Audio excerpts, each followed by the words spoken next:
Mažoji bendrija Artrūna įsikūrusi vos 10 km nuo Lietuvos pajūrio Lazdininkų kaime Kretingos rajone. Būtent čia savo unikalią viziją įkurti natūralaus obuolių sidro acto produktų gamyklėlę įgyvendino iš tolimos emigracijos Kanadoje grįžęs Artūras Šorys. Iš čia Artūro kuriami ir gaminami produktai pavadinimu Oxos keliauja po visą Lietuvą.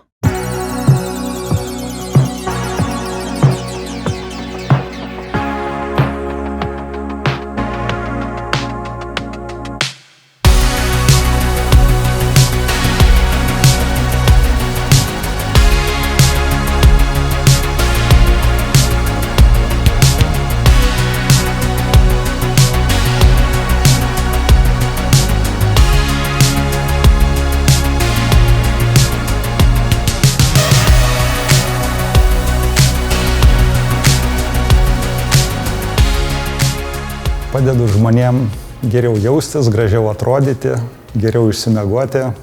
Gaminu obuolių sidro actą, Oxos.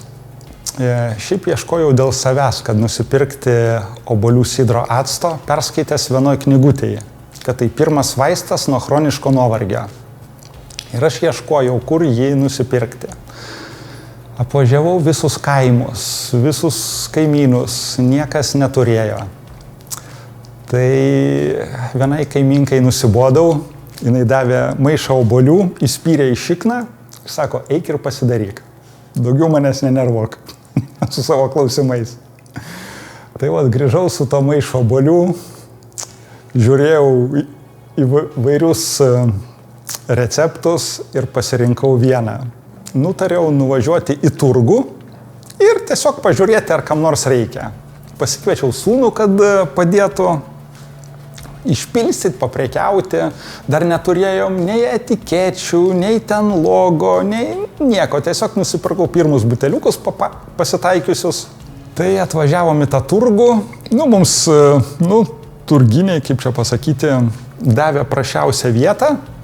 Mes stovėjom pačiam kamputyje ir pardavėm viską, ką atsivežėm. Ir dar turiu nuotraukas pasidaręs, kur ten kaimynai mūsų tenais, seni turginiai, įsižioja, žiūri, kaip čia, mes čia kom prekiaujam.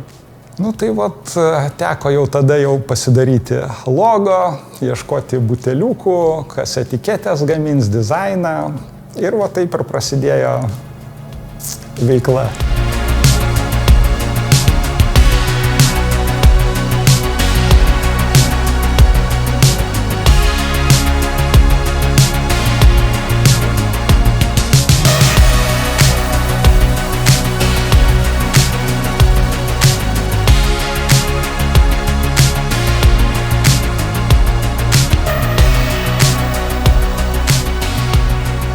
Darau kaip maisto, kaip maistas, actas, kaip maisto produktas.